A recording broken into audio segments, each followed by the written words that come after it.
ఎవరైనా ఏదైనా పని చేసినప్పుడు ముందు ప్రణాళిక వేసుకొని చేస్తారు. ఏమీ లేకుండా అలా చేసేవాళ్ళని బుర్రలేని వాళ్ళు అంటారు. ఇంట్లో ఏదైనా వస్తువు కొనుక్కోవాలన్నా ఏది చేయాలన్నా ముందు అది ఏంటి, అసలు మనకు అవసరమా, దాని మన బడ్జెట్ ఎంత, అందులో ఉన్న టెక్నికల్ సాంకేతికపరమైనటువంటి విషయాలు ఏంటి, ఏది శ్రేష్టమైన బ్రాండు, ఇవన్నీ కనుక్కొని కొంటారు కదండి. ఎవరైనా అవి కనుక్కోకుండా అలాగే బజార్లోకి వెళ్ళి ఏదో కొనుక్కొని తీసుకొని వచ్చారు. అట్లా చేయరు. ఇదేదో మనకు కొత్తగా కనిపెట్టిన పద్ధతి కాదు, అది దేవుని పద్ధతే. అది దేవుడు కూడా తాను చేసిన పనులన్నిటికీ ఆయన ఒక ప్రణాళిక వేసి ఒక గురి పెట్టుకొని ఒక గోల్, దాని ప్రకారం ఆయన పని మొదలెడతాడు. అలాగే ఆదికాండం 1వ అధ్యాయంలో అటువంటి ప్రణాళిక ఒకటి మనకు కనపడుతుంది. మనం మామూలుగా సృష్టి అన్నట్టు చదువుతాం, అది అంతా, అది కూడా కరెక్టే. సృష్టి ఎలా చేశాడు దేవుడు అనే విషయాన్ని ఈ 1వ అధ్యాయం తెలియజేస్తూ ఉంది. ఇంకా బాగా చదివినట్లయితే ఆదికాండంలోనే ప్రభువైన యేసుక్రీస్తు వారి యొక్క పరిచర్య కూడా రాయబడింది ఇందులో. ఆయన, ఎందుకంటే వాక్యమంతా ఆయనే, వాక్యమంతా తెలియజేసేది ఆయన. ఆది యందు వాక్యం ఉండెను, వాక్యము దేవుని ఉండెను, ఆ వాక్యము దేవుడై ఉండెను, అదే వాక్యం. కనుక ఆయన ఎక్కడ చూసినా ఆయన కనపడతాడు. మూడవదిగా అది నాకు ఇంట్రెస్ట్. ఇప్పుడు 3వ ప్రణాళిక అధ్యాయంలో ఏముందంటే, నీ పట్ల నా పట్ల దేవుని యొక్క ఉద్దేశం ఉంది. నిన్ను నన్ను మానవునిగా సృజించినవాడు ఆయన. 26వ వచనం చదివాం. ఏ ఉద్దేశంతో మనల్ని సృష్టించినాడు? ఏదో ఉట్టినే సృష్టించాడా? ఆయనకేం పని లేక కాదు. ఆయన అన్ని ఉద్దేశంతో సృష్టించినవాడు. ఏమీ సృష్టింపక మునుపు దేవుడే ఉన్నాడు, ఇంకెవ్వరు లేరు. ఏమీ సృష్టింపబడకముందు. ఆ తర్వాత దేవదూతను సృష్టించాడు, ఆ తర్వాత మనుషుని సృష్టించాడు. ఆది యందు అంటే అర్థం ఏంటి? Before any contingent thing existed అని అర్థం ఇంగ్లీష్లో. సృష్టింపబడినది ఏది లేకముందు ఆది అంటారు. ఇన్ ద బిగినింగ్, అది ఆది. ఆది యందు దేవుడు భూమి ఆకాశములను సృజించాడు. అంటే ఆ తర్వాత భూమి ఆకాశం అంటే మనిషికి సంబంధించిన సంగతులు చెప్తున్నాడు ఇక్కడ. ఆ మధ్యలో ఈ దేవదూతలు ఎవరు అని కూడా బయటకు వస్తూ ఉంటుంది. దాన్ని బట్టి మనం తెలుసుకోవచ్చు. కానీ ప్రస్తుతం ఇక్కడ ఏంటంటే, మనం కాన్సన్ట్రేట్ చేయాల్సింది ఏంటంటే,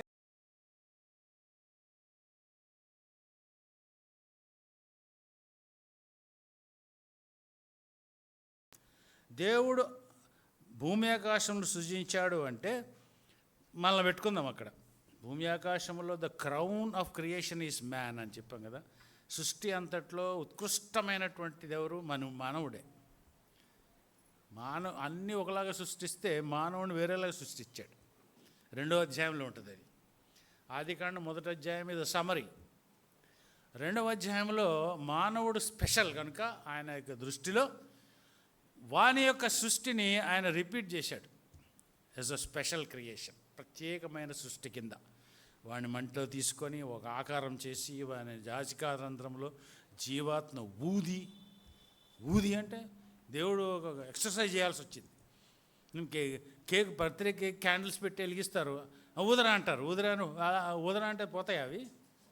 ఊపిరి తీసుకోవాలా, ఊదాలి. అప్పటికే కొన్ని మిగిలిపోతుంటాయి. మళ్ళీ ఊపిరి తీసుకోవాలా, మళ్ళీ ఊదాలి. దేవుడు కూడా అట్లా ఊదాడు. మనిషి యొక్క నాసికారంధ్రంలో ఊదితే మనము జీవాత్మ అయ్యాం. జీవాత్మ అంటే 3 ఎలిమెంట్స్ వచ్చాయి ఇందులోంచి: శరీరము, ఆత్మ, ప్రాణము.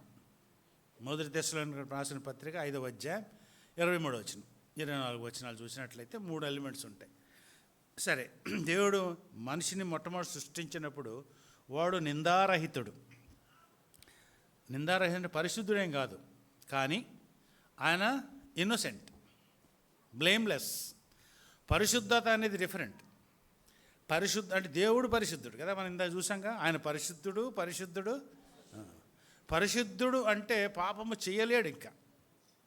అది ఆ స్టేటస్ పరిశుద్ధత. కానీ మనిషి పాపం చేశాడు కదా, కాబట్టి వాని స్టేటస్ పరిశుద్ధుడు కాదు, ఈజ్ బ్లేమ్లెస్, నిందారహితుడు. వానికి పరీక్ష పెట్టాలి. ఇప్పుడు పరీక్ష పెట్టి ప్రమోషన్ ఇవ్వాలి. దేవుడు ఏది పరీక్షలు పెట్టకుండా ప్రమోషన్ ఇయ్యాడు. మనం కూడా అంతే. ఏదైనా కాలేజీకి వెళ్ళినా స్కూల్కి వెళ్ళినా ఏం చేస్తారు, చివరిన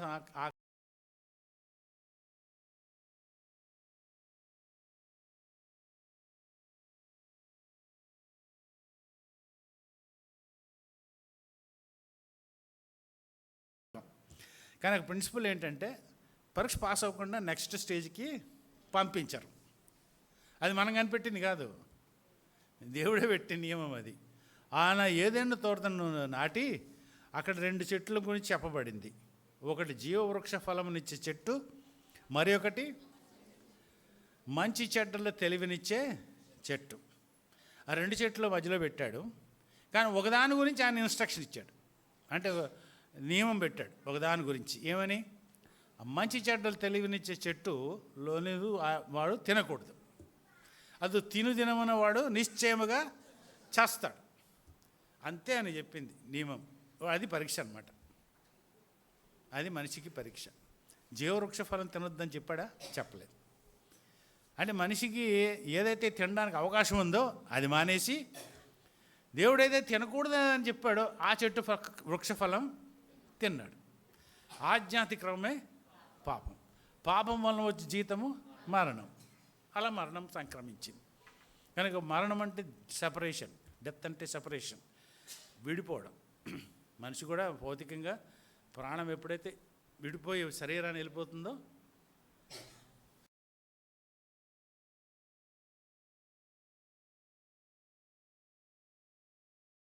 ప్రాణాలు వదిలిపోయి వెళ్ళిపోయారు. అది ఎడబాటు. అలాగే మనిషి కూడా దేవుని యొక్క జీవము నుంచి ఎడబాటు పొందాడు ఆ రోజు. ఎప్పుడైతే 3వ అధ్యాయంకి వచ్చేటప్పటికి అక్కడ ఇంగ్లీష్లో నేనేమంటే ఎంటర్ ద డ్రాగన్ అంట. ఎంటర్ ద డ్రాగన్ అంటే అక్కడ డ్రాగన్ కనపడతాడు మనకి, సాతానుడు. వాడు సీన్లోకి ప్రవేశించాడు, స్త్రీని మోసం చేశాడు. ఆమె పండు తిన్నది. ఆ తర్వాత తీసుకొని వచ్చి 7వ వచనంలో చూసేటప్పటికి తన భర్తకి ఇచ్చింది. భర్త తీసుకున్నాడు, ఆ సగం తినేసిన పండు చేతులు తీసుకున్నాడు. ఏం చేయాలి ఇప్పుడు? దేవుడు ఆజ్ఞ ఇచ్చాడు కదా ఆదాంకి తినొద్దని, ఆదాంకి ఇచ్చాడు. ఆదాము అవ్వకు చెప్పాడు, తర్వాత దేవుడు చెప్పాడు తినొద్దని. ఇప్పుడు చేతిలో తినేసిన వాళ్ళ ఆవిడ తినేసిన పండు ఇచ్చాడు. ఏం చేయాలి ఇప్పుడు?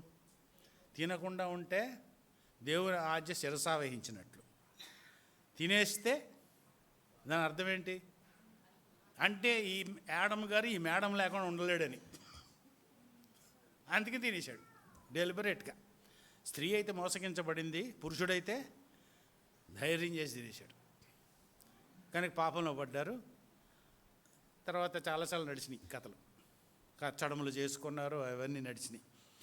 కనుక 2వ వచనంలో ఏముందంటే, దేవుడు భూమి ఆకాశంలో సృజించినప్పుడు ఆయన ఏమి సృజించినా కరెక్ట్గా సృష్టిస్తాడు కదండి.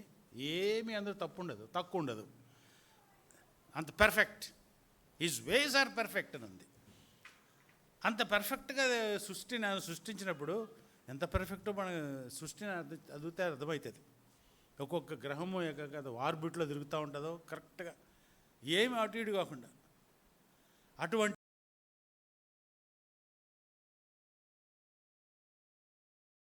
గాను శూన్యముగాను ఉండేది. మనిషికి మనకు అప్లై చేసుకుందాం, ఇది మన యాంగిల్ నుంచి, మన కోణం నుంచి ఈ 1వ అధ్యాయం చదువుదాం. దేవుడు మనకు పర్ఫెక్ట్గా సృష్టించాడు ఆదాము అవ్వల్ని. తర్వాత వాళ్ళ ఆజ్ఞాతిక్రమం చేత వారి హృదయంలో అంధకారం ప్రవేశించింది, వారు నిరాకారం అయిపోయినారు. దేవుడు వాళ్ళని ఎలా సృష్టించాడు? తన రూపములో తన పోలిక చొప్పున సృష్టించాడు. తన రూపంలో ఏం చెప్పాడు వాళ్ళకి? వారు సమస్త జీవులను ఏలుదురుగాక అన్నాడు. అంటే వాళ్ళు వైస్ రెజెంట్స్ అంటారు ఇంగ్లీష్లో. అంటే దేవుడు వాళ్ళని తన సామంతరాజుగా మనుషులను ఈ లోకంలో పెట్టి, ఈ లోకమంతటికి మీరు కింగ్స్ ఏలండి. మనం రాజులంగా ఉండాల్సింది ఏమైపోయి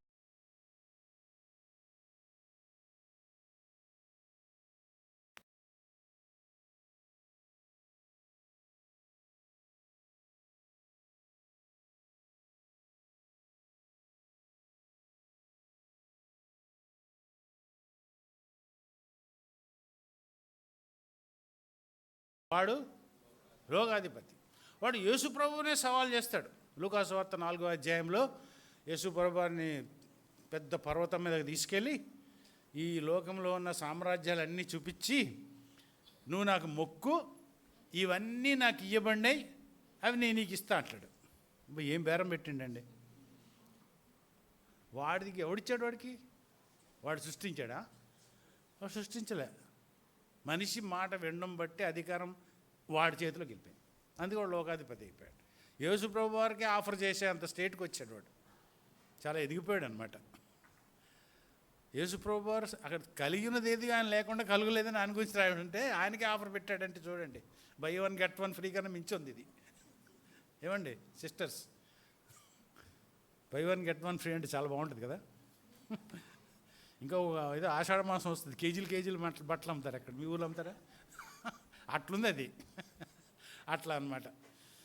యేసుప్రభు వారు వాడి యొక్క శోధనలో పడలేదు. కానీ ఇక్కడ ఏంటంటే, మనం పాపంలో పడిపోయినప్పుడు హృదయంలో అంధకారం ప్రవేశించింది. దేవుడు వెలుగై ఉన్నాడు కదా. 1 యోహాను పత్రిక 1వ అధ్యాయం 5వ వచనంలో God is light and in him is no darkness at all అని ఉంది. ఆయనలో ఎంత మాత్రం కూడా చీకటి లేదు. ఆయనే వెలుగు. ఎప్పుడైతే దేవుని పక్కన పెట్టిస్తామో వెలుగు వెళ్ళిపోయింది, అంధకారం వచ్చింది. అంధకారం చాలా భయంకరమైందండి. ఇక్కడెక్కడ ఫిజిక్స్ స్టూడెంట్స్ ఉన్నట్లయితే ఫిజిక్స్ టెక్స్ట్ బుక్లో లైట్ మీద ఒక చాప్టర్ ఉంటుంది. ఉంటుందా? ఉన్నారు అక్కడ ఎవరన్నా ఫిజిక్స్ చదువుకున్న వాళ్ళు? దాని లక్షణాలు, కాంతి ఎలా ప్రవేశిస్తుంది, దాని యొక్క అన్ని చదువుతారు. ఒక చాప్టర్ ఉంటుంది. చీకటి మీద ఉంటుందా చాప్టర్? ఏమండి? ఉండదు. చీకటి మీద ఉండదు. చీకటి అనగానే వెలుగు లేకపోవడం, అదే చీకటి. ఎప్పుడైతే దేవుని కోల్పోయామో చీకటిలో పడ్డాం. ఆ చీకటి దేవుడు అలా వదిలిపెట్టలేదు. అది కృప అంటే. God's grace is love toward man. ఏమీ తగ్గిపోలే. ఎందుకంటే దేవుడు ఒక సంకల్పంతో మనిషిని సృష్టించాడు. ఆ సంకల్పమును ఆయన మర్చిపోలే. కనుక అటువంటి అంధకారంలో ఉన్న వాని మీద ఆత్మ జలముల పైన అల్లాడుచుండెను. ఆత్మ జలముల పైన అల్లాడుచుండెనంటే God started working in the spirit of man through the Holy Spirit. పరిశుద్ధాత్మ చేత ఆయన హృదయంలో, మనిషి హృదయంలో పనిచేస్తూనే ఉన్నాడు. వాడు పాపంలో పడినా పనిచేస్తూనే ఉన్నాడు. ఎందుకంటే ఆయన ప్రణాళిక మనిషి పట్ల ఉన్నది నెరవేర్పు జరగాలి అంటే వాడు హృదయంలో వెలుగలగా. పరిశుద్ధాత్మ దేవుడు పనిచేయడం అంటే ఇక్కడ ఏమని ఉందంటే ఇంగ్లీష్లో the God mood upon the face of the waters. Mood అంటే ఇక్కడ మూడ్ అంటే అల్లాడుచుండెను. ఏదండి? మూడు అల్లాడుచున్నాడు కాదు. అల్లాడుచుండ అంటే హెబ్రీ భాషలో అది రకాఫ్ అని అర్థం. అది ద్వితీయోపదేశకాండం 32వ అధ్యాయం 11వ వచనంలో పక్షిరాజు తన పిల్లలను ఎగరగొడుతుందంట. అల్లాడుచుండెను అంటే మీరు ఇక్కడ చూసారా లేదు? కోడి తన గుడ్లు ఎలా పొగుతుంది చూసారండి మీరు? ఆ పెద్ద పెద్దోళ్ళు చూసుంటారు, పిల్లలు ఎవరు చూసుంటారు. కోడిగుడ్లు తింటమే తెలుసు. కానీ అది ఎలా అల్లాడు. మేము చిన్నప్పుడు పల్లెటూరులో ఉన్నాం కాబట్టి అది ఎవరిని దగ్గర రానియదు. అప్పుడప్పుడు బయటికి వెళ్తే మళ్ళీ వచ్చి కూర్చుంటుంది. కూర్చున్నప్పుడు గుడ్డుని ముగ్గుతోటి మారుస్తూ ఉంటుంది ప్లేస్. ఎందుకంటే చుట్టూ వేడి తగలాలి దానికి. అప్పుడే పిల్ల బయటకు వస్తుంది. అట్లాంటి పని చేసినాడు. అల్లాడుచుండేనంటే అది అంటే పరిశుద్ధాత్మ దేవుడు ఏదో అలాగా ఈ మనిషిలో, చీకటిలో ఉన్న మనిషిలో వెలుగు కలగాలి అంటే ఆయన పక్షి తన గుడ్ల మీద పొదిగినంత పనిచేశాడండి. అప్పుడు వెచ్చదనం కలుగు చేసి తిప్పి అది ఇది చేసి అప్పుడు ఆఖరికి ఏమైంది? 3వ వచనం, దేవుడు వెలుగు కమ్మని పలుకగా. ఇది మొదటి దినం పనిని ఏమంటానంటే మనిషి పట్ల. మనిషిని దేవుడు సృష్టించాడు. వాడు పాపంలో పడ్డాడు. పాపంలో పడినా ఆయన గోజాడుతూనే ఉంటాడు. అందుకే ఆదికాండం 6వ అధ్యాయం 3వ వచనంలో నా ఆత్మ మనుషునితో ఎల్లప్పుడూ గోజమాడదు, వాదించదు. చాలు. అంటే ఏదో ఆత్మ మనిషితో ఎప్పుడు వాద్యమాడుతూనే ఉంటుంది. నువ్వు పాపం చేశావు, మారు మనసు పొందు, దేవుని దగ్గర రా, పాపం ఒప్పుకో అని చెప్తూనే ఉంటాడు ఆయన. ఎప్పుడు చెప్తూ ఉంటాడు అందరికీ. దాన్నే మనస్సాక్షి అంటారు. మనస్సాక్షి అనేది దేవుని యొక్క ఏజెంట్ మనిషి హృదయంలో. కానీ మనస్సాక్షికి ఏమవుద్దంటే మాట వినకుండా ఉంటే అది ఏమవుద్దంటే చల్లారిపోద్ది. చల్లారిపోయి ఇంకాడు వినడు మాట. ఓన్లీ రీప్రోబేట్ అంటారు. ఇంకెవడేం చేయలేడు. ఫరో తన హృదయమును కఠినపరచుకొనెను. దేవుడు హృదయం మరో హృదయమును కఠినపరచనుంది. అలా దినం వచ్చేస్తే ఆయనే కఠినపరిచేస్తాడు. ఇంకా వాడికి నో రెస్క్యూ. అటువంటి పరిస్థితి తెచ్చుకోకూడదు. పరిశుద్ధాత్మ దేవుడు మనతో చెప్తున్నప్పుడు మాట విన్నట్లయితే హృదయంలో వెలుగు కలుగు. ఇది మొట్టమొదటి దినం. కానీ ఈ దినాన్ని నేను పేరు పెట్టానమాట. This is a life of regeneration. తిరిగి జన్మించే దినం. ప్రతి మనిషికి కూడా మనిషిని సృష్టించాడు. వాడు దూరంగా వెళ్ళిపోయినా, తన ఆజ్ఞను అతిక్రమించినా, తిరిగి సంపాదించుకుంటే కొరకు ఆయన చేసిన పని అంతా ఉన్నది. ఆయన ఏమీ విశ్రమించలేదు. అయినా కొంతమంది వెళ్ళిపోతున్నారు. అంటే తిరస్కరించి అహంకారంతో దేవుడు ఏర్పాటు చేసిన మార్గం మాకు అక్కర్లేదని చెప్పి వెళ్తున్నారు. అటువంటి పరిస్థితుల్లో దారిలో మనం ఉండొద్దు. అది నాశనకరమైనటువంటి దారి. అది నాశనానికి తీసుకొని వెళ్ళేది. అలా కాకుండా మనము తిరిగి జన్మించేటటువంటి ఆ దినానికి మనము రావలసిన వారం. ఒకవేళ మనిషి ఎవడైనా తిరిగి జన్మించాడు అనుకోండి, మనకులాగా. నా విశ్వాసం ఇక్కడ చాలామంది ఆల్మోస్ట్ అందరూ యేసుప్రభు వారిని రక్షకునిగా అంగీకరించి తిరిగి జన్మించిన వారు. అటువంటి వారికి ఇది ఎప్పుడో జరిగింది. ఆ మొదటి దినం. ఆ మొదటి దినము మంచిదైనట్టు దేవుడు చూచాను. మంచిది చెడ్డదంటే ఏంటి? ఇంకా అంతా వెళ్తే మళ్ళీ టైం పడుతుంది. మంచిదేనంటే it is desired for its own purpose. దేవుని యొక్క నైతిక విలువలలో అది కోరదగినది. మనిషి మారడం. అప్పుడు ఆయన ఏం చేశాడు? చీకటిని వెలుగును వేరుపరచను. ఆయన వేరుపరిచే దేవుడు కూడా. తనకు కాని వాటిని దొరకబెడతాడు ఆయన.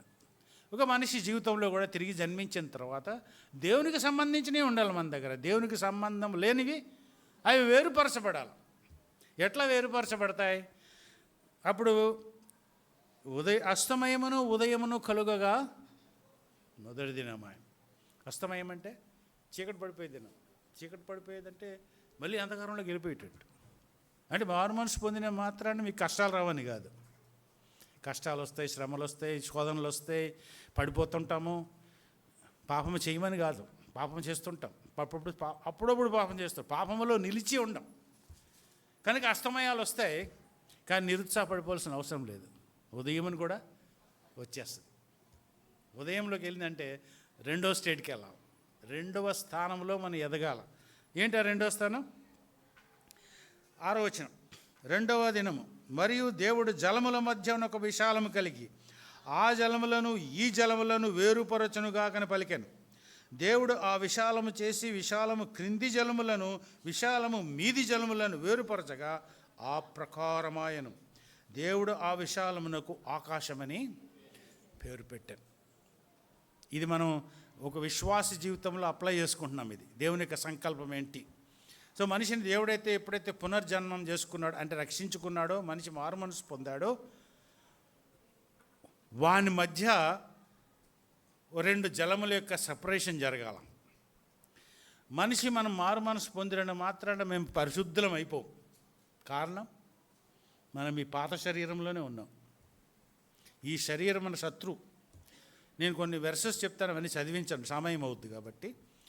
ఎఫెసీయులు రాసిన పత్రిక 2వ అధ్యాయం మొదటి 3 వచనాలు. అంటే నేను ఇంగ్లీష్ బైబిల్లో రెఫరెన్సెస్ చెప్తున్నాను, తెలుగులో అయితే కొంచెం పైన కింద ఉంటాయి, చూసుకోండి.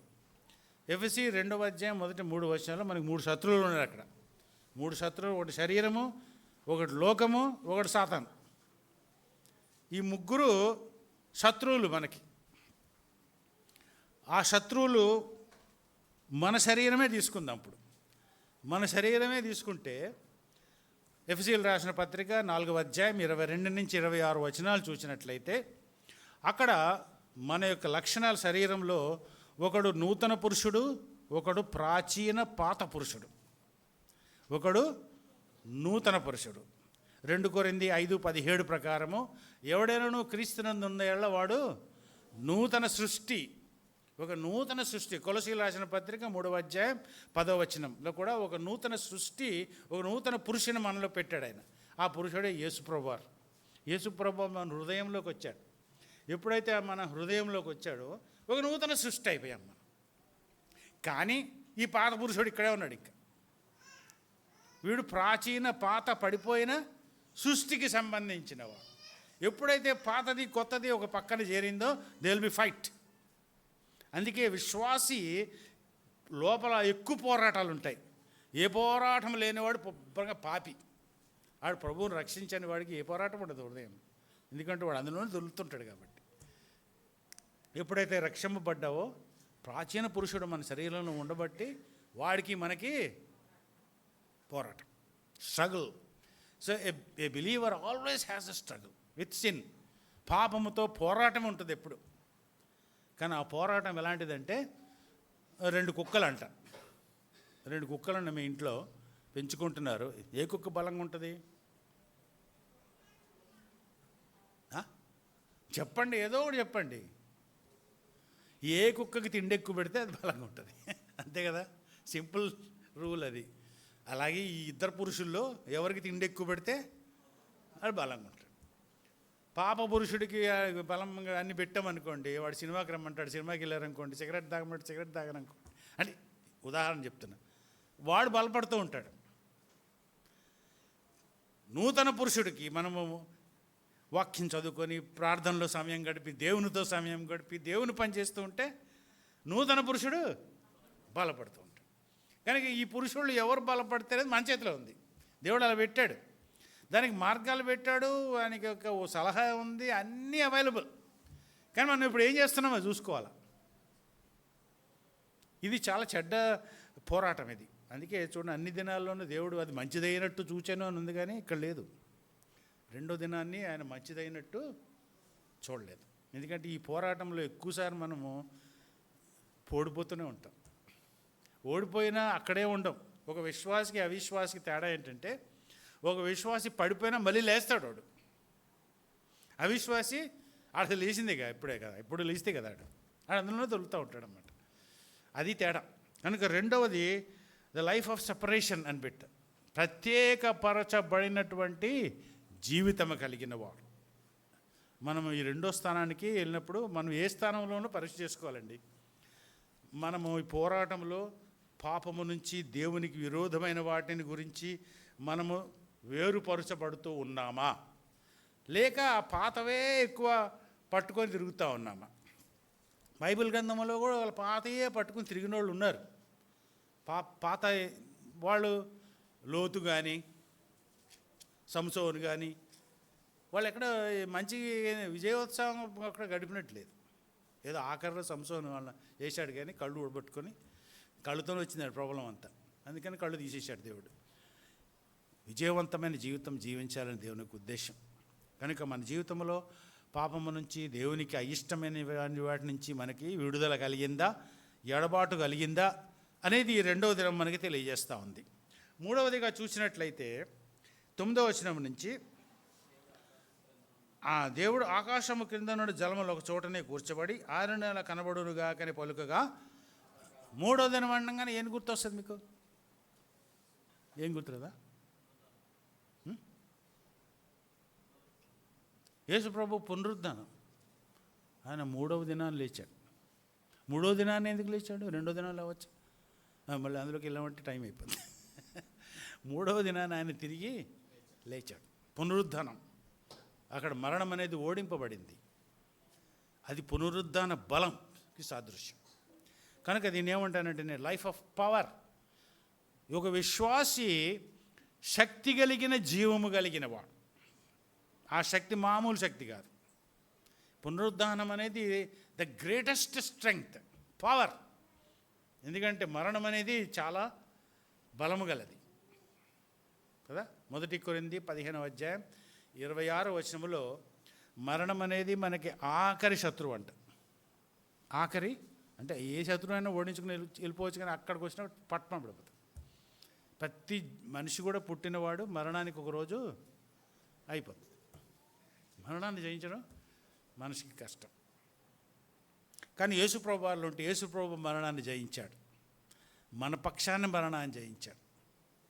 కనుక విశ్వాసులకి నూతన నిబంధనలో వాళ్ళు మరణించినప్పుడు పాత నిబంధనలో కొన్ని మాటలు వాడబడ్డాయి, కొత్త నిబంధనలో కొన్ని మాటలు వాడబడ్డాయి. పాత నిబంధనలో దేవుని యొక్క బిడ్డలు చనిపోయినప్పుడు వారి పితరుల యొద్దకు చేర్చబడిరి అని రాయబడి ఉంటుంది ఎక్కువగా కదా. వారి పితరుల యొద్దకు ఆలోచించారా? ఎవరో పితరులు ఎక్కడున్నారు ఏంటి? వాళ్ళు ఒక హేడీస్, దాని అబ్రహాము రొమ్ము అన్నాడు యేసుప్రభు వారే. కొత్త నిబంధనలో విశ్వాసులు చనిపోయినప్పుడు వారు నిద్రించరే అని ఉంది. నిద్ర అనేది ఇప్పుడు ఎవరన్నా ఇంట్లో నిద్రపోతున్నారనుకో, బాబాయ్ చచ్చిపోయి అని ఏడవ నిద్రపోయేవాడిని. ఎందుకు ఆయన తేపితే మళ్ళీ లేస్తాడు వాడు, చనిపోలేదు.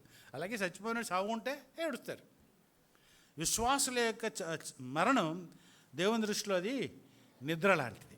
ఒకరోజు ఆయన వచ్చి లేపుతాడనమాట. ఆయన స్వరం వినపడినప్పుడు ఎవరైతే మొట్టమొదట ఆయన స్వరం విని తమ హృదయాన్ని యేసుప్రభు వారికి ఇచ్చారో, అనగా మారు మనసు పొందారో, మరలా స్వరం ఉన్నప్పుడు సమాధిలో ఉండి కూడా వింటారు.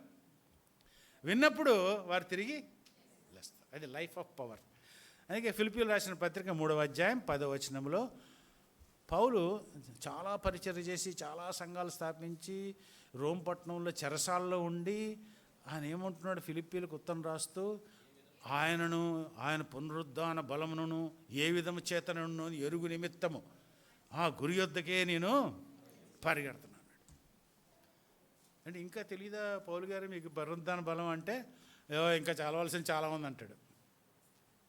అప్పటికి ఆయనకి చాలా తెలుసు, కానీ ఇంకా తెలుసుకోవాలని. ఎందుకంటే పునరుద్ధాన బలం అనేది శక్తివంతమైన బలం, దేన్నైనా మరణాన్ని కూడా జయించగలిగే బలం. అలాంటిది విశ్వాస జీవితంలో దేవుడు పెట్టాడు. ఇంకా మన జీవితంలో ఆ బలం కనపడాలి.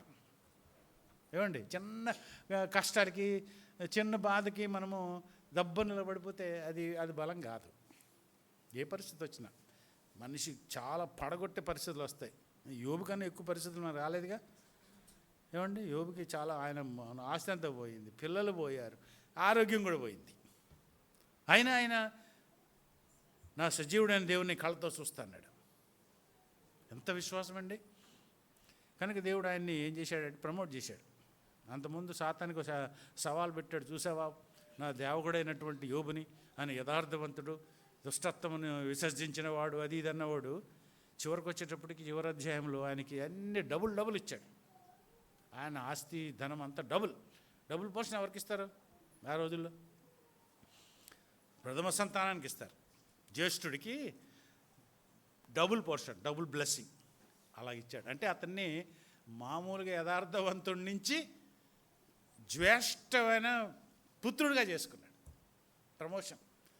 కనుక అటువంటి పరిస్థితుల్లో కూడా యోబు ఎలాగైతే తన విశ్వాసం కాపాడుకున్నాడో మనకు కూడా కష్టాలు వస్తాయి, చాలా కష్టాలు వస్తాయి, చెప్పలేని కష్టాలు వస్తాయి, ఇంకొకళ్ళు చెప్పుకోలేని కష్టాలు రాకుండా ఉండవు.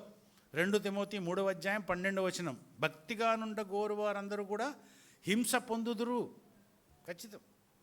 కనుక ఆ సమయంలో పునరుద్ధాన బలమును కలిగినట్టుగా బలం మనము ఉండవాలని చెప్పి దేవుని యొక్క ఉద్దేశం. ఇంకా చాలా ఉన్నాయి. అక్కడ 3వ అధ్యాయంలో కొన్ని మాటలు ఉంటాయి. అక్కడ ఆయన చెట్లు వచ్చాయంట. ఆ రోజునే ఆయన చెట్లని కలుగజేసిన వాడు. చెట్లలో జీవం అందని ఎవరు కనుక్కున్నారు? చాలా కాలం వరకు చెట్లలో జీవం లేదు అనుకునేవాడు. ఒక భారత సైంటిస్టే జగదీష్ చంద్రబోస్ అని ఆయన మొట్టమొదటి కనుక్కున్నాడు, చెట్లలో కూడా ప్రాణం ఉందని. There is life in plants. ఎందుకు చెప్పాడంటారు? బైబిల్ వాది చదువుంటాడు నాకు అనుమానం. యోహాను సువార్త 11వ అధ్యాయం 25వ వచనంలో యేసు ప్రభువారు ఇలా చెప్పారు, పునరుద్ధానమును జీవమును నేనే. 3వ దినాన్ని పునరుద్ధానం ఉంటుంది. మనిషి జీవితంలో, విశ్వాస జీవితంలో పునరుద్ధాన శక్తి ఉండాలి. ఎప్పుడైతే పునరుద్ధానం ఉంటుందో జీవం కూడా ఉంటుందని సృష్టిలోనే రాయబడి ఉంది. అది ఆ సత్యం. పునరుద్ధానం ఉంటే జీవం ఉంటుంది. విశ్వాసలో పునరుద్ధాన బలం పనిచేస్తుంటే జీవం ఉంటుంది. జీవం ఎప్పుడు మల్టిప్లైస్. జీవం ఉన్న చోట ఏమవుద్ది? ఇది మల్టిప్లైస్. 1 2 అవుతుంది, 2 4 అవుద్ది, 4 8 అవుద్ది. అందుకే విశ్వాసంలో కొంతమంది ఉన్న దేవుడు వాళ్ళ ద్వారా పనిచేస్తాడు. ఒక పెద్ద సంఘాన్ని గుడుస్తాడు, తన సాక్ష్యాన్ని నిలబెట్టుకుంటాడు. అందులో మనం ఉన్నామా? ఏం పని? దేవుని యొక్క పని మనం చేస్తున్నావా మన జీవితంలో? పొరుగు వారికి ఎప్పుడైనా సువార్త చెప్పావా? ఆఫీస్లో పనిచేసే పక్కన సువార్త చెప్పామా? అది పునరుద్ధాన బలం. అక్కడ జీవం ఉంటుంది. ఇది 3వ దినాన్ని మనము మనిషి దేవుని యొక్క సంకల్పం ప్రకారము వాడు నూతనపరచబడ్డాడు, తిరిగి జన్మించాడు. ఆ తర్వాత పాపం మీద జయం సంపాదిస్తూ ఉన్నాడు, అంటే విజయోత్సవంతో ముందుకెళ్తూ ఉన్నాడు. అలాగే 3వ దినాన్ని పునరుద్ధాన శక్తిని కలిగి ఉన్నవాడు కనుక వానిలో జీవం ఉంది, జీవం పనిచేస్తుంది. ఇతరులను కూడా ప్రభు దగ్గరికి తీసుకొని వస్తూ ఉన్నాడు. 4వ దినాన్ని చూద్దాం.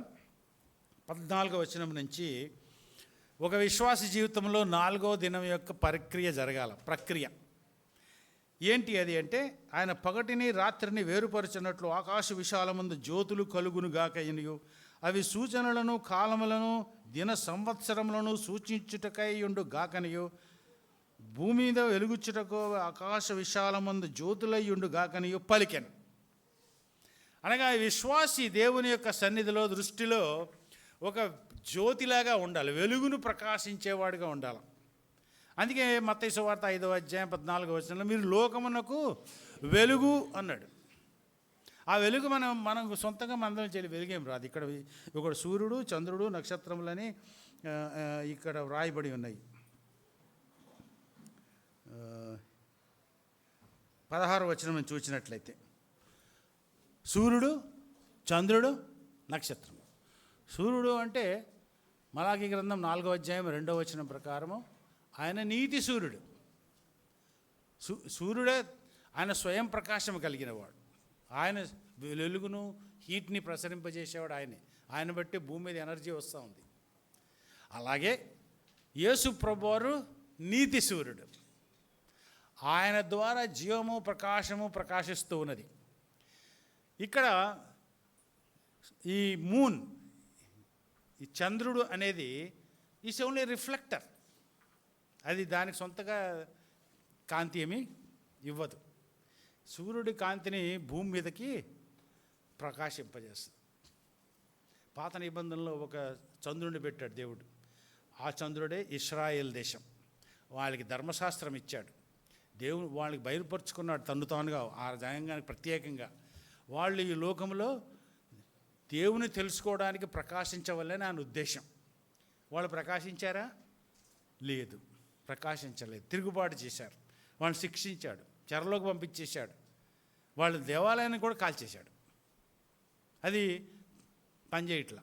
కారణం ఏంటి? అలాగని పూర్తిగా ఉందా అంటే కొన్ని రాజులు ఉన్నప్పుడు వాళ్ళు బాగా వెలిగారు. చంద్రుడు వాడిని నెలరాజు అంటారు. 15 రోజులకు ఒకసారి కనపడతాడు, 15 రోజుసారికి కనపడ్డు. ఒకరోజు ఏమో పూర్ణిమ అంటారు, ఒకరోజు అమావాస్య అంటారు. అదిగో పౌర్ణిమ బాగా కనపడుతుంది ఏంటంటే అప్పుడు మంచి వెలుగులో ఉన్నారన్నమాట. కసేపేటప్పుడు ఏది దేశం అంటే కనపడట్లేదు. ఆ తర్వాత కొత్త నిబంధనలో దేవుడు సంఘాన్ని ఏర్పాటు చేసుకున్నాడు. వాళ్ళు ఫెయిల్ అయ్యారు కదా అని సంఘమును సమకూర్చుకొని ఈ లోకంలో ఒక చంద్రుడి కింద పెట్టాడు. చంద్రుడు ఆ దేవుని యొక్క కాంతిని భూమి మీద చీకటిలో భూమి చీకటిలో ఉంది, ఆత్మీయంగా చీకటిలో ఉంది. ఎన్ని బల్బులు పెట్టుకున్నా ఈ చీకటి ఈ లోకం మీద ఆయన కాంతి ప్రకాశింపజేయాలంటే సంఘముని పెట్టాడు. ఆ సంఘం ఏం చేసి ప్రకాశిస్తుందా?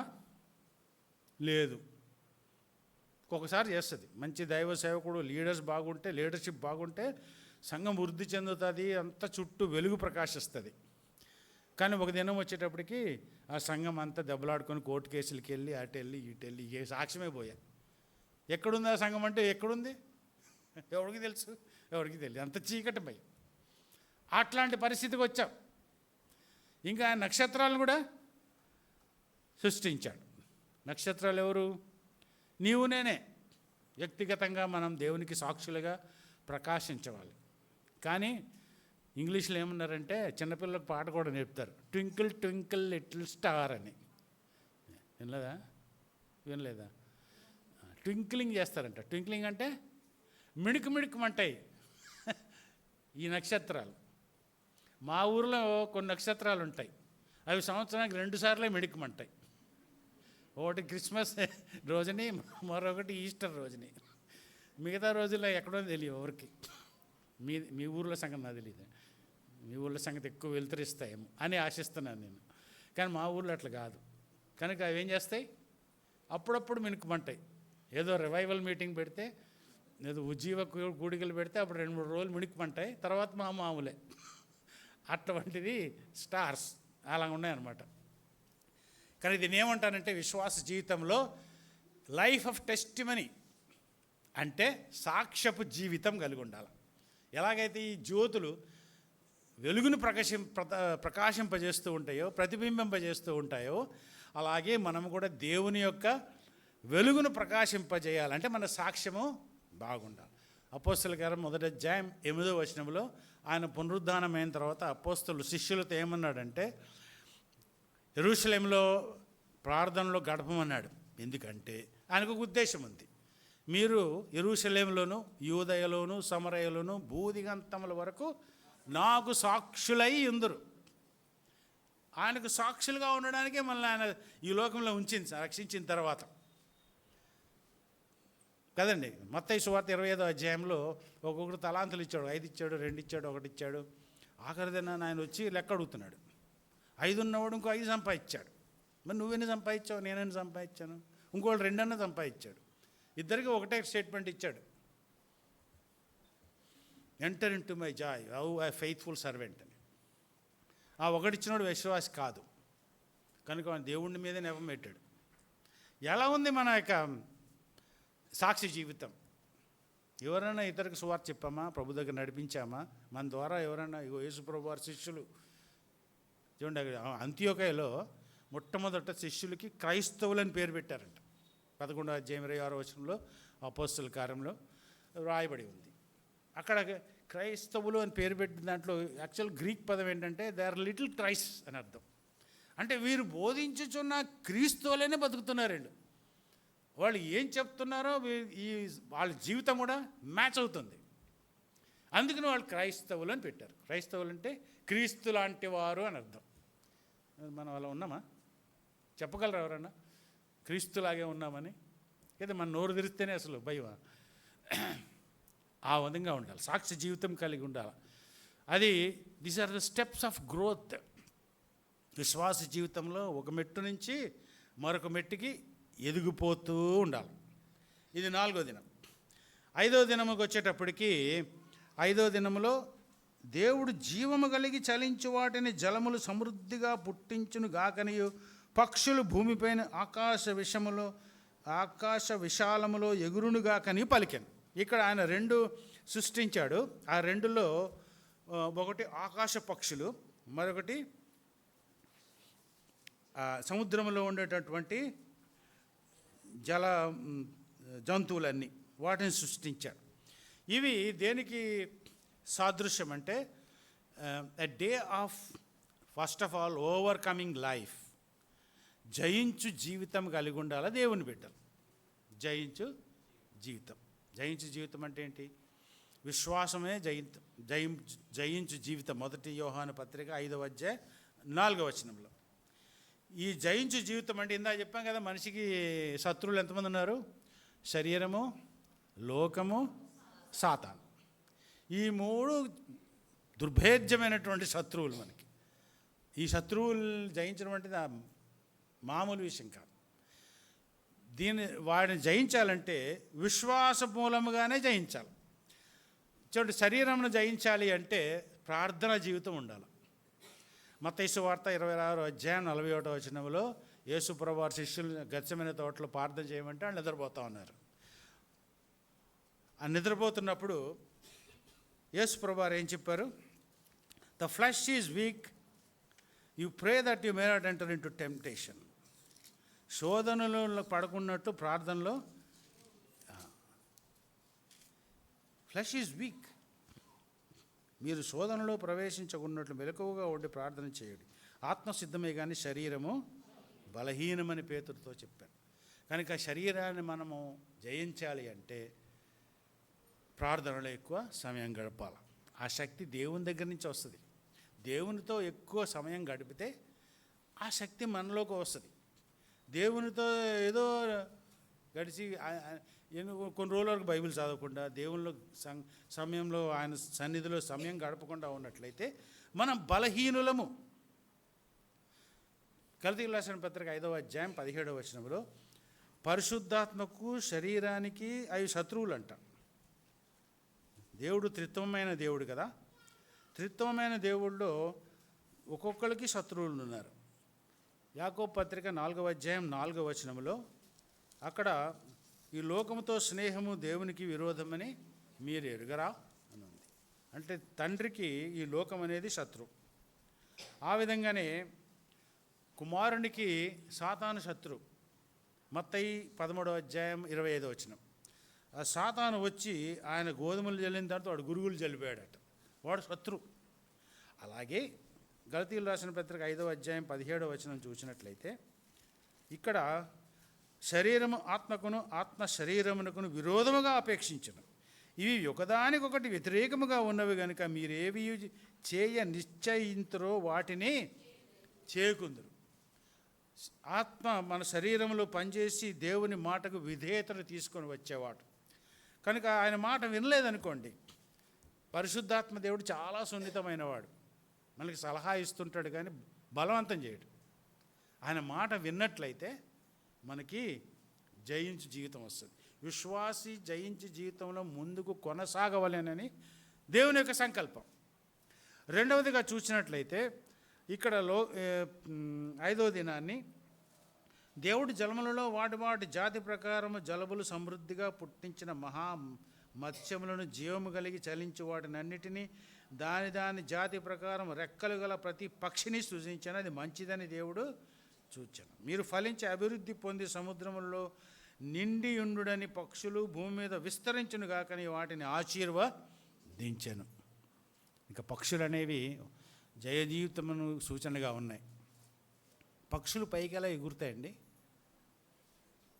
రైట్ బ్రదర్స్ అనేవాళ్ళు విమానాన్ని కనుక్కున్నారు. వాళ్ళు కొన్ని సంవత్సరాలు స్టడీ చేశారంటే పక్షుల్ని. అవి ఎట్లా ల్యాండ్ అవుతాయి, ఎట్లా ఎగురుతాయి, అట్లా ఆకాశంలో ఉంటాయి అనేది బాగా స్టడీ చేసి వాళ్ళు ఎయిర్ క్రాఫ్ట్ కనుక్కున్నారు, తయారు చేశారు. ఎంతో చదివి వాటిని చదివి అవి గురుత్వాకర్షణ శక్తిని అధిగమించే పైన ఎగురుతాయి. ఎందుకంటే అవి చాలా లైట్గా ఉంటాయి. వాటి బోన్స్ అన్ని లైట్గా ఉంటాయి. కనుక మనం ఈ లోక ఆశలతోటి, లోక ఆకర్షణలతోటి మనల్ని మనం బరువు పెంచుకోకుండా ఉంటే అప్పుడు మనం ఎగురుతాం, జయించు జీవితం కలిగి ఉంటాం పక్షుల్లాగా. మళ్ళీ అవి ఎంత తింటాయి తెలుసా? ఒక్కో పక్షి వాటి బరువుకు 7 ఇట్లు తిండి తింటాయి రోజుకి. 7 టైమ్స్ అంత తింటేనే కానీ అవి ఎగరలేవు. అందుకే ఎప్పుడో గింజలో పురుగో ఏదో చూస్తూనే ఉంటాయి. ఎప్పుడు దేవుడు వాటికి ఇస్తున్నా అంట. దేవుడు చెప్పాడు కదా మత్తయి సువార్త 6వ అధ్యాయంలో, ఆకాశ పక్షులను చూడుడి, అవి విత్తవు, కోయవు, పంటను కూర్చుకొనవు, పరలోకమైన తండ్రి వాటిని పోషిస్తున్నాడు. ఆయన పర్మిషన్ లేకుండా ఒక్క పెట్ట కూడా కింద పడదంట. మరి వాటికే అంత దేవుడు ప్రొవిజన్ ఇస్తే మనకి కూడా ఏమైంది మన విజయవంతమైన జీవితం? రెండవదిగా ఫలవంతమైన జీవితం. నీళ్లలో నుంచి పక్షులు జలచరములన్నీ విస్తరించుగా అంటే నిండేయాలన్నమాట. It's a fruitful life. So విశ్వాసి అనేవాడు ఫలవంతం కలిగిన జీవితము కలిగి ఉండాలి. ఏమిటి వాని ఫలము? ఒక చెట్టు ఉందండి, మామిడి చెట్టు ఉందనుకోండి. ఇక్కడ ఏం చెట్లు ఎక్కువ కాయలు కడతాయి నాకు తెలియదు. మామిడి పళ్ళు పడతాయి కదా ఇక్కడ. ఖమ్మం జిల్లాలో మామిడి పళ్ళు పడతాయి. అంటే మా జిల్లా పక్కనే ఉంది ఇది. మామిడి పళ్ళు ఎక్కువ పడుతుంటాయి. కనుక ఆ మామిడి చెట్టుకి బాగా ఎరువు వేస్తే అన్నీ చేస్తే కాయలు బాగుంటుంది. అలాగే మనకు కూడా దేవుడు ఒక ఫలభరితమైన జీవితం పెట్టాడు. ఆ ఫలం అనేది చెట్టుకి పుట్టకి అది ఆ ఫలం ఆ లెక్కల్లో ఉండదు. ఏ లెక్కల్లో ఉంటాయి? 5 సంగతులు చెప్తాం. మొదటిది ద ఫ్రూట్ ఆఫ్ రెపెంటెన్స్. మారు మనసు పొందితేనే దేవునికి ఒక ఫలం. మత్తయి సువార్త 3వ అధ్యాయం 8వ వచనం. యోహాను బాప్తిస్మం వచ్చే యోహాను దగ్గరికి అందరూ వస్తూ ఉంటే ఆయన అంటా ఉన్నాడు అన్నమాట, మారు మనసు పొందుడి through the fruits of repentance. రెండవదిగా ఫ్రూట్ ఆఫ్ ద స్పిరిట్, ఆత్మ ఫలము అని ఒకటి ఉంది. 5వ అధ్యాయం గలతీయులకు రాసిన పత్రిక 22-23 వచనాల్లో ఆత్మఫలం, అందులో 9 వెరైటీస్ ఉంటాయి. అవన్నీ ఉండాలి ఆ ఫలంలో. మూడవదిగా చూసినట్లయితే ఇతరులను ప్రభు దగ్గర తీసుకొని వచ్చేదే ఒక ఫలం. రోమీలు రాసిన పత్రిక 1వ అధ్యాయం 13వ వచనం, కొలసీలు రాసిన పత్రిక 1వ అధ్యాయం 6వ వచనం. ఎంతమందిని ప్రభు దగ్గరకు నడిపించావు అనేది ఫలం, దేవుడు చూసే ఫలం అనమాట. చెట్టు దగ్గరికి వచ్చి చూస్తాడన్నమాట. ఆయన అంజూరపు చెట్టు దగ్గరికి వెళ్ళి ఫలం చూశాడు. అక్కడ అంజూరపు చెట్టు ఇశ్రాయేల్ దేశానికి సాదృశ్యం. ఆయన ఆకలి కొన్నాడు, ఆయన సృష్టికర్త ఆకలి కొని, పైగా ఆ సీజన్లో అంజూరపు చెట్టుకి ఆకులు ఉంటే పండ్లు ఉండవంట. మామూలుగా అక్కడక్కడ కొన్ని చెట్లు ఉంటాయి, వాటికి ఆకులు ఉంటాయి. అలాంటి చెట్టుకు మట్టుకు 1-2 కాయలు కనపడతాయంట. 1-2 కాయలన్నా ఉంటాయో తిందామని వచ్చాడు ఆయన. 1-2 కాయలు కూడా లేవు. ఏమున్నాయి? ఆకులు, అన్నీ ఆకులే. ఆ ఆకులు అంటే తెలుసా మీకు? ఒకటి ప్రార్థనా ఆకు, ఒకటి బైబిల్ స్టడీ ఆకు, ఇంకోటి ఓపెన్ ఎయిర్ మీటింగ్ ఆకు. అంటే ఈ రిలీజియస్ రిచువల్గా మట్టుకు పెద్ద పెద్ద ఆకులు వేసి తిరుగుతున్నాం, లోపల ఫలం మట్టుకు లేదు. అలాగే ఇది కూడా. కనుక యేసు ప్రభువు దగ్గర నడిపించిన వారు కూడా ఫలమే. 4వదిగా చూసినట్లయితే జిహ్వా ఫలం అని ఒకటి ఉంది. హెబ్రీయులకు రాసిన పత్రిక 13వ అధ్యాయం, అది ఆరాధన, ఫ్రూట్ ఆఫ్ థ్యాంక్స్ గివింగ్. ఇంత చెప్పాం కదా, మన పెదవుల్లోంచి వచ్చేది ఇది దేవుడు ఫలం కింద చూస్తాడు. అసలు మనకి ఏమన్నా గ్రాటిట్యూడ్ ఉన్నటువంటి హృదయం ఉందా మనకి? ఎప్పుడు దేవుని దగ్గర అడుక్కోవడమేనా? కొంతమంది అడుక్కుంటూనే ఉంటారు. 5వదిగా the fruit of righteous acts, నీతి క్రియలు అనేవి దేవుడు ఫలం కింద చూస్తాడు. రోమీలు రాసిన పత్రిక 6వ అధ్యాయం 22వ వచనం, ఫిలిప్పీలు రాసిన పత్రిక 1వ అధ్యాయం 11వ వచనం, గలతీయులకు రాసిన కొలసీలు రాసిన పత్రిక 1వ అధ్యాయం 10వ వచనం. ఇవన్నీ నీతి క్రియలు కూడా దేవుని దృష్టిలో ఫలముల కింద లెక్క. అంతకుముందు మనం దుష్క్రియలు చేసేవాళ్ళం. ప్రభువుని రక్షకునిగా అంగీకరించినప్పుడు మన జీవితంలో కనబడవలసినవి నీతి క్రియలు, అవే అలంకారంలో. ప్రకటన గ్రంథం 19వ అధ్యాయం 6-7 వచనాలు చూస్తే, యోహాన్ దగ్గరికి దేవదూత వచ్చి చెప్తా ఉన్నాడు, నీకు పెండ్లి కుమార్తెని చూపిస్తాను రా అన్నాడు. పెండ్లి కుమార్తె భర్త కొరకు అలంకరించుకున్నది, సిద్ధపడుతూ ఉంది. దేంతో? ఆమెకు నీతి వస్త్రాలు ఇవ్వబడ్డాయి. అవి నీతి క్రియలు, ఆమె చేసిన నీతి క్రియలు. మనము దేవుని యొక్క వధువు కింద లెక్క సంఘం. ఆయన ఇక్కడికి వచ్చి వెలబెట్టి కొన్నాడు మనల్ని. కొని తండ్రి ఇంట నివాసము సిద్ధపరచడానికి వెళ్ళాడు. అది యూదులు అలా వివాహం అలా చేసుకుంటారు. ఆ పద్ధతి ప్రకారం థియాలజీ పెట్టాడు యేసు ప్రభువారు. అక్కడికి వెళ్ళి కొన్ని ఎన్ని దినాలో ఆ నివాసం అంతా అయిన తర్వాత సడన్గా వస్తాడు పెండ్లి కుమార్ దగ్గర తీసుకెళ్ళిపోవడానికి. అందులో అది మన తెలుసుకోవాల్సిన పాఠం ఏంటంటే, ఆయన ఇప్పుడు వెళ్ళాడు, 2000 సంవత్సరాల నుంచి ఆయన స్థలం సిద్ధపరుస్తూ ఉన్నాడు.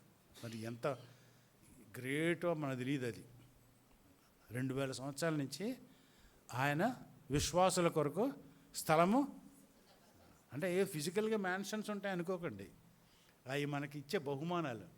మనం 4వ అధ్యాయంలో చూసాం కదా ప్రకటన గ్రంథంలో, వారికి ఆయన ఒక కిరీటమును 24 పెద్దరంట, వారికి కిరీటం తయారు చేశాం. ఆ కిరీటం ఏంటి?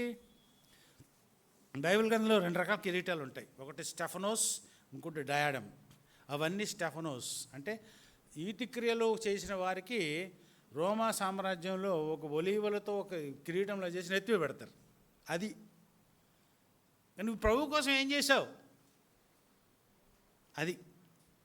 అది ఫ్రూట్ఫుల్ లైఫ్. ఇంకా 6వ దానికి వద్దాం, నా టైం అయిపోయింది. 10 నిమిషాలు నేను ఎక్స్లీడ్ అయ్యాను కూడా, సారీ బ్రదర్. ఇంకా లాస్ట్లో ఫినిష్ చేసేస్తాను. ఆఖరి 6వ దినానికి వచ్చేటప్పటికి, 6వ దినాన్ని ఆయన నేల మీద జంతువులను తయారు చేశాడు. అది పక్కన పెడదాం, సమయం లేదు. కానీ ఆయన 26వ వచనంలో, దేవుడు మన స్వరూపమందు మన పోలిక చొప్పున that is the day of transformation. అది రూపాంతరపు దినం. దేవుడు మనల్ని ఎందుకు రక్షించుకున్నాడు? అసలు ఎందుకు సృష్టించాడు? ఎందుకు సృష్టించాడు? యేసు ప్రభువారు ఆయనకి ప్రియకుమారుడు. ఇదిగో నా ప్రియకుమారుడు ఈయనందు నేను, ఆయన ఒక్క కుమారుడితో ఆయన ఆనందం. ఇంతమంది కుమారులు ఉంటే నాకు ఎంత బాగుండు అని ఆయన రూపంలో మనల్ని సృష్టించేశాడు అందరిని. ఆ రూపంలోకి మనం మార్చబడే వరకు ఆయన ఊరుకోడండి. ఎందుకంటే పరలోకంలో ప్రభు అయిన యేసు క్రీస్తు వారి రూపం కన్నా తక్కువ స్థాయి అంగీకరింపబడదు. ఆయన రూపంలోకి మార్చాలి. అందుకే రోమీయులు రాసిన పత్రిక 8వ అధ్యాయం 29వ వచనంలో అక్కడ ఆయన రూపంలోనికి మార్చు వరకు, that we may be transformed into the image of his son, పనిచేస్తూనే ఉంటాడు ఆయన. ఈ లోకంలో మన ఆఖరి దినం వరకు కూడా ఆయన పనిచేస్తూనే ఉంటాడు. 100% రాకపోవచ్చు, 100% మనం ఆయన రూపంలోకి, కానీ ఒక ప్రోగ్రెషన్ అయితే ఉంటుంది, ఒక వర్ధిల్లడం అయితే ఉంటుంది. ఏదైనా గ్యాప్ వచ్చింది అనుకోండి, ఆయన పూడుస్తాడు ఆఖరికి. ఎందుకంటే 1 యోహాను పత్రిక 3వ అధ్యాయం 2వ వచనంలో మనము ఆయనను చూతుము కనుక ఆయనను పోలి ఉందము. పరలోకంలో అందరూ పోలి ఉంటారు ఆయన్నే, అంతకన్నా తక్కువ స్టాండర్డ్ నాట్ యాక్సెప్టెడ్. ఆయన యేసు ప్రభువు రూపంలోకి మనం, ఆయన ఎలాగైతే గోల్ పెట్టుకున్నాడో తండ్రి, మనం కూడా అటువంటి గురి పెట్టుకొని యేసు ప్రభువు రూపంలోనికి రావడానికి విశ్వాస జీవితంలో ముందుకు సాగాల, రూపాంతరం పొందే వరకు.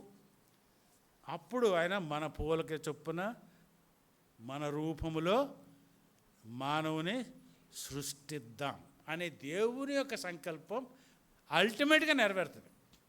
దేవుని యొక్క సంకల్పం నెరవేర్పు కాకుండా పోదు, నెరవేర్పు జరుగుద్ది.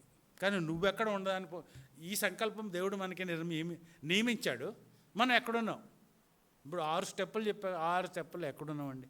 అన్నీ బాగున్నాయా? ఎక్కడన్నా కుంటున్నామా? దేవుని యొక్క సంకల్పం మనలో పూర్తిగా నెరవేర్పు జరుగుతుందో లేదో మనము పరీక్ష చేసుకోవాలి. బాబు బల్ల చుట్టూ చేరి వచ్చామంటే మనం చేసుకోవాలి పరీక్ష. 1 కొరింథీ 11వ అధ్యాయంలో 23వ వచనం నుంచి చూసినట్లయితే యేసుప్రభువు వారు 3 ఆజ్ఞలు ఇచ్చాడు. 1, నన్ను జ్ఞాపకం చేసుకొనుడి. ఆయన జ్ఞాపకం చేసుకోకుండా కాదు, ఆయనే జ్ఞాపకం, ఆయనే మాదిరి, ఆయనే అంత.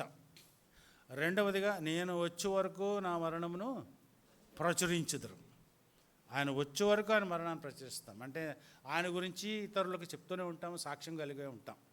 3వదిగా, మనల్ని మనం పరీక్ష చేసుకొని ఈ విషయాల్లో మనం ఎక్కడున్నాం ఎప్పటికప్పుడు ఇవాల్యుయేట్ చేసుకోవాలండి. ప్రతి డిపార్ట్మెంట్లోని ఇవాల్యుయేషన్ ఉంటుంది, మీకు తెలుసో లేదో. గవర్నమెంట్లో అట్లీస్ట్ యాన్యువల్గా సంవత్సరానికి ఒకసారైనా వాళ్ళు ఇవాల్యుయేట్ చేస్తారు. దాని ప్రకారం ఏసీఆర్లు రాస్తారు, ప్రోగ్రెషన్ రాస్తారు, అన్నీ ఉంటాయి. విశ్వాసి ఏమాత్రం పని చేయడండి, లోకంలో మనుషులే చేస్తారు అలాగా. మనం ఇంకెక్కువ చేసుకోవాలి. అలా మనకి మతిమరుపులు కాలం అని చెప్పి మీరు కూడి వచ్చినప్పుడల్లా యాజ్ ఆఫన్ యాజ్ ఈ డ్రింక్ ఇట్ అని ఉంది. అది ఏమర్థం చేసుకున్నారు? కానీ ఈ శిష్యులు వాళ్ళు పస్కాని అలా మార్చాడు దేవుడు. పస్కా వాళ్ళు సంవత్సరానికి ఒక్కసారే చేస్తారు. కానీ మీరు నన్ను జ్ఞాపకం చేసుకున్నప్పుడెల్లా, అంటే ఎల్లా అనేది ఎలా అర్థమైంది వాళ్ళకి? అపోస్తలుల కార్యములు 2వ అధ్యాయం 42, 46 వచనాల్లో వారు దినదినము ప్రతి ఇంట రొట్టె వచ్చారు. ఏం అర్థమైందండి శిష్యులకి? ఇది పస్కా ఓ సంవత్సరానికి ఒకసారి చేసేది కాదు, ఇది ప్రభు బల్ల అయిపోయింది. కనుక వాళ్ళు దినము చేస్తూనే ఉంటారు. మనం కూడా ఒక్కసారన్నా కనీసం ఆదివారం అన్నా పరీక్ష చేసుకోవాలి, దేవుని బల్ల పాలు పొందాలి. దేవుడు తన వాక్యంలో దీవించిన కాక. సమయాన్ని మించిపోయారండి, క్షమించండి.